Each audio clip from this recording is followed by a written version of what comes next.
तो दोस्तों आज हम बात करने जा रहे हैं प्राइस इलास्टिसिटी के टाइप्स की। जी हां, types of price elasticity. Question मध्ये कंफ्यूज व्हायचं नाही। एक क्वेश्चन था हमने जो पिछले वीडियो में कवर किया था वो था टाइप्स ऑफ इलास्टिसिटी, जिसका आंसर है पिक, प्राइस इनकम क्रॉस। आज अपन पढ़ रहे हैं टाइप्स ऑफ प्राइस इलास्टिसिटी, जिसके 5 टाइप्स हैं आपके सामने और ये 5 टाइप्स कई बार बोर्ड एग्जाम में पूछे जा चुके हैं। जी हां, प्राइस इलास्टिसिटी यानी जब प्राइस के बदलने से डिमांड रिस्पॉन्ड करे तो उस इलास्टिसिटी को प्राइस इलास्टिसिटी कहते हैं। जी हां, प्राइस इलास्टिसिटी ऑफ डिमांड के 5 टाइप्स यहां पर आपके सामने शॉर्ट कोड है प्योर। शॉर्ट कोड है प्योर। जी हां, प्योर में पी से आप देख सकते हैं परफेक्टली इलास्टिक डिमांड और perfectly inelastic demand. Perfectly elastic, perfectly inelastic, perfectly elastic, perfectly inelastic. इसके अलावा दोस्तों यूनिटरी इलास्टिक। कैसा? Unitary elastic. कैसा? Unitary elastic. इसके अलावा दोस्तों आता है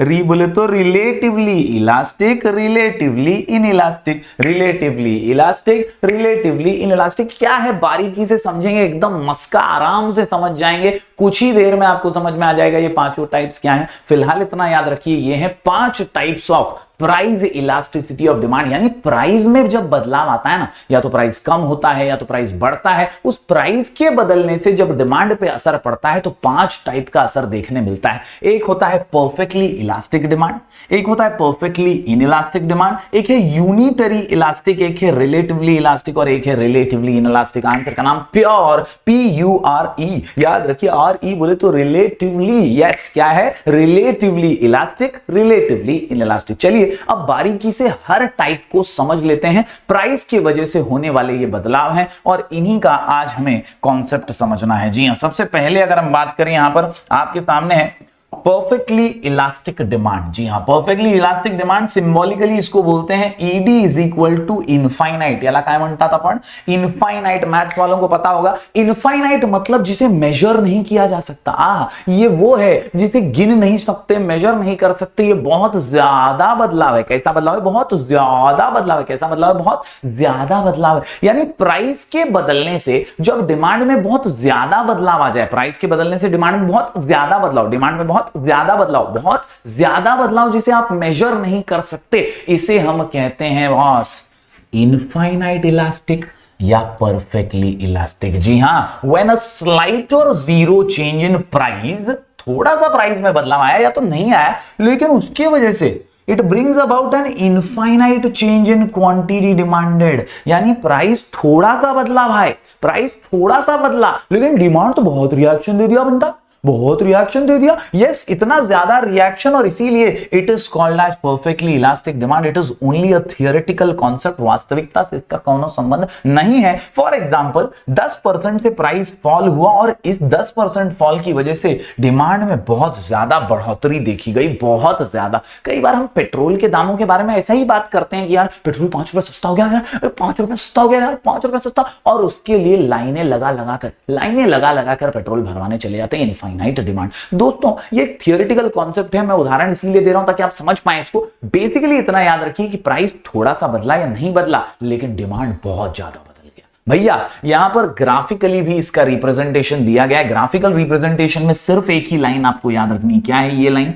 ये है हमारा डिमांड कर्व DD, और ये पैरेलल टू एक्स एक्सिस है boss, parallel to X axis. और ये बदलाव जो है ना, ये जो बदलाव, ये लाइन जो है ना बॉस, ये इनफाइनाइट है, ऐसा हम बता रहे हैं यहां पर कि भाई ED is equal to infinite because this demand curve is infinite. We are not able to measure the exact change in demand, और इसी को हम कहते हैं परफेक्टली इलास्टिक डिमांड। इसका फॉर्मूला अगर हम देखें तो फॉर्मूला सुना सुनाया, जाना पहचाना है, पिछले वीडियो में ही हमने पढ़ा था। Elasticity of demand is what? It is nothing but percentage change in quantity divided by percentage change in price, यानी ED is equal to infinite. याद रखिए ये प्राइस इलास्टिसिटी का ही फॉर्मूला है, तो कुछ भी इसमें नया नहीं है। सिर्फ और सिर्फ फिर एक बार दोहरा दूं, प्राइस में थोड़े से बदलाव की वजह से जब डिमांड में बहुत सारा बदलाव आ जाए तो उसे कहते हैं हम परफेक्टली इलास्टिक डिमांड। बढ़ते हैं दोस्तों आगे अगले पॉइंट की ओर, यानी अगले टाइप की ओर। तो ये जो अगला टाइप निकल करके आता है ये है in elastic demand, perfectly in elastic. इस शब्द को याद रखिए,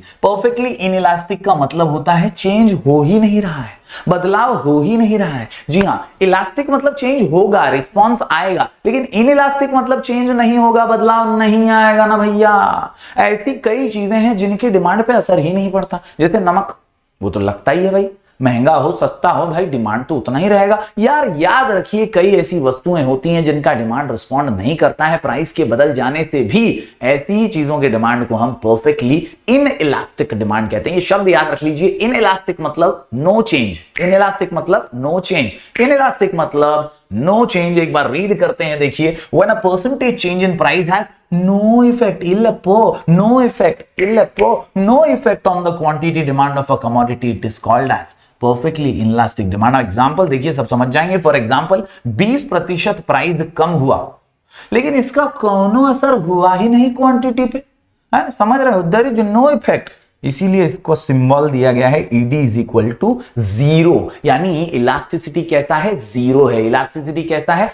0 है। There is no effect, there is no change in demand। याद रखिए दोस्तों, in practice such a situation rarely occurs। for example demand for salt, milk etc, ये इन केसेस में अक्सर देखा जाता है। डायग्राम की बात करें तो पिछले डायग्राम में पैरेलल टू x एक्सिस हमने डिमांड कर्व देखा, यहां पर पैरेलल टू y एक्सिस आप देख सकते हैं। ये जो डिमांड कर्व है ये है पैरेलल टू y एक्सिस, लेकिन यहां फर्क आपको समझना है कि ये जो प्राइस है पहले इसमें ये डिमांड कर्व जा रही थी, हमारी डिमांड ऐसी थी, लेकिन प्राइस बढ़ने से और प्राइस कम होने से, इकडे प्राइस वाढ़ते हैं बघा P से P1 और इकडे प्राइस कम हो रहा है देखिए P से P2, लेकिन प्राइस के बढ़ने का, प्राइस के कम होने का कोई भी असर डिमांड पे नहीं पड़ रहा है। डिमांड जैसी थी वैसी ही है, इसके लिए इसको बोलते हैं नो इफेक्ट, इलास्टिसिटी 0।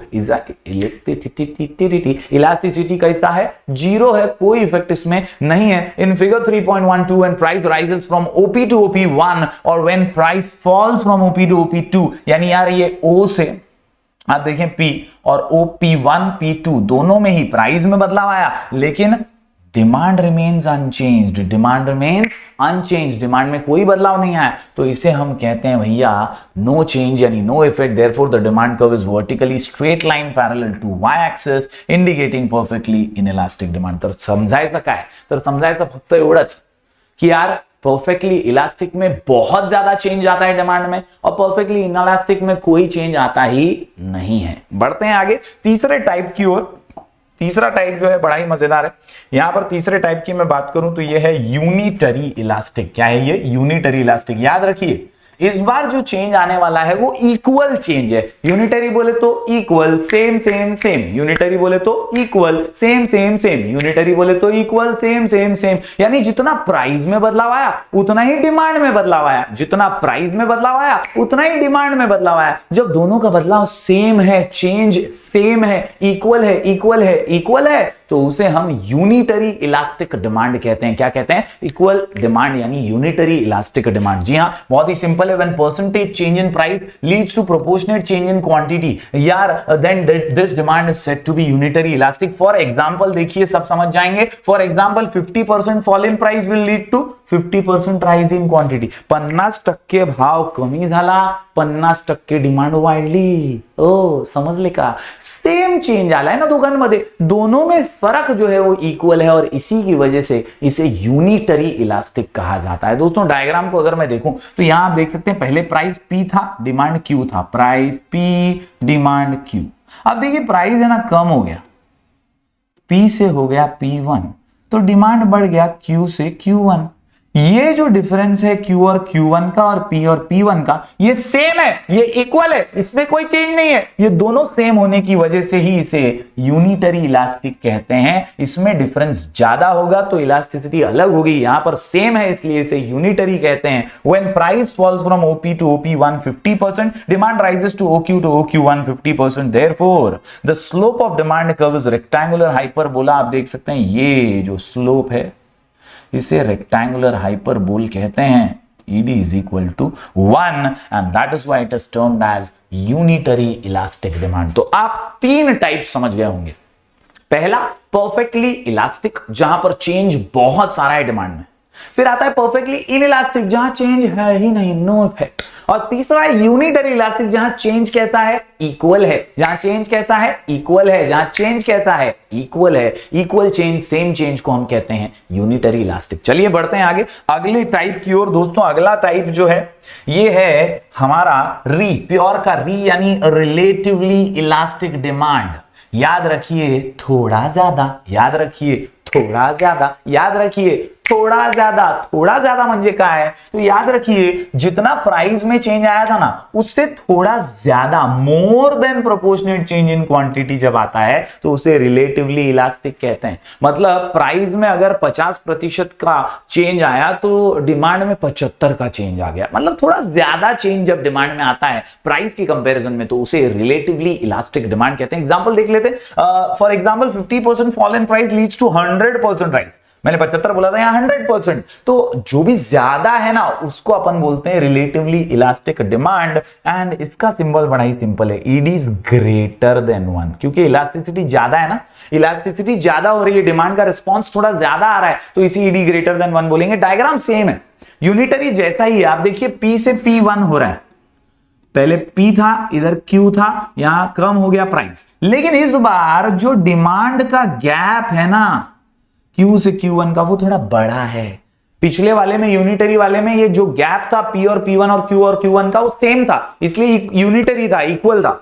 लेकिन यहां पर गैप जो है वो थोड़ा ज्यादा होने की वजह से डिमांड का रिएक्शन ज्यादा नजर आता है। That is what is called as relatively elastic demand. उम्मीद करता हूं समझ पा रहे होंगे। When price falls from OP to OP1 50%, demand rises from OQ to OQ1 that is 100%। Demand में चेंज थोड़ा ज्यादा है। This demand curve has a flatter slope. आप देखिए ज्यादा फ्लैट है ये स्लोप और इसीलिए ग्रेटर देन 1 इसको बोलते हैं। ये है हमारे सामने relatively elastic demand, ED greater than 1। उम्मीद करता हूं समझ गए होंगे। अब एकदम आसान सा आखिरी वाला देख लेते हैं। ये है हमारा रिलेटिवली इन इलास्टिक डिमांड। क्या? Relatively in elastic demand. याद रखिए थोड़ा ज्यादा था वहां, यहां है थोड़ा कम, यहां है थोड़ा कम, यहां है थोड़ा कम, यानी डिमांड का रिएक्शन थोड़ा कम है in comparison to price. When change in price leads to less than proportionate change in quantity demand. Less than proportionate change कैसा? लेस देन प्रोपोर्शनेट चेंज कैसा? Less than proportionate change. देखिए भैया पहला वाला जो टाइप था उसमें क्या था? डिमांड का चेंज बहुत ज्यादा था। दूसरा वाला क्या था भाई? नो चेंज, कोई चेंज ही नहीं हुआ। तीसरे वाले में इक्वल चेंज, यूनिटरी इलास्टिक। चौथा थोड़ा ज्यादा, पांचवा थोड़ा कम, थोड़ा ज्यादा थोड़ा कम, थोड़ा ज्यादा थोड़ा कम। जी हाँ, यहां याद रखिए एग्जाम्पल में आप देख सकते हैं 50% प्राइस फॉल हुआ तो 25% डिमांड बढ़ा है। मतलब कंपैरेटिवली प्राइस से थोड़ा कम रिएक्शन आया है, इसीलिए इसे कहते हैं ईडी लेस देन 1। डायग्राम में भी अगर आप देखें तो सेम ही है, P और P1 दिखाई दे रहा है आपको, लेकिन इस बार जो गैप है Q और Q1 का वो थोड़ा कम है, रिएक्शन थोड़ा कम है, क्वांटिटी में डिफरेंस जो आया है, रिस्पांस जो आया है वो थोड़ा कम आया है। आप देख सकते हैं when price falls from OP to OP1 50%, demand rises from OQ to OQ1 only 25%। Therefore the demand curve has steeper slope. आप देखिए फाट से नीचे आ जा रहा, एकदम स्टीपर है, इसको बोलते हैं लेस देन 1। तो यहां पर दोस्तों पांचों टाइप्स हम समझ गए हैं। उम्मीद करता हूं आपने लिखकर जरूर इसकी प्रैक्टिस करेंगे। आप डायग्राम की भी प्रैक्टिस कीजिए, बहुत इजीली आप डायग्राम बना पाएंगे। आप मेरे प्लेलिस्ट में जाकर के ट्रिक भी देख सकते हैं डायग्राम कैसे इजीली बनाना है और याद रखना है। मैं ऊपर आई बटन पे या नीचे डिस्क्रिप्शन में जरूर लिंक डालने की कोशिश करूंगा। आप जरूर वो डायग्राम वाला वीडियो भी देखिएगा। दोस्तों फिर एक बार रिकैप करवा दूं, टोटल है 5 टाइप्स प्योर में। P से परफेक्टली इलास्टिक, P से परफेक्टली इनइलास्टिक, U से unitary, relatively elastic, RE relatively inelastic. यहां पर मैं आपको बता दूं ED is equal to infinite, यानी पहले वाले में बहुत ज्यादा डिमांड में चेंज आता है, दूसरा बहुत शून्य है, चेंज है ही नहीं, देयर इज नो इफेक्ट। इसके बाद इक्वल चेंज बोले तो यूनिटरी, फिर थोड़ा ज्यादा है ग्रेटर देन 1 और फिर थोड़ा कम है लेस देन 1। उम्मीद करता हूं दोस्तों आपको ये पांचों टाइप्स आसानी से समझ आए होंगे। जरूर अपना प्यार बरकरार रखिएगा, ज्यादा से ज्यादा लोगों तक पहुंचाइएगा इस वीडियो को, अपना प्यार बरकरार रखिए और लिख करके जरूर प्रैक्टिस कीजिएगा। हम ऐसे ही वीडियोस लगातार आपके लिए लेकर आते रहेंगे। मिलेंगे फिर एक बार कुछ और नए वीडियोस के साथ, तब तक के लिए do like, share and subscribe.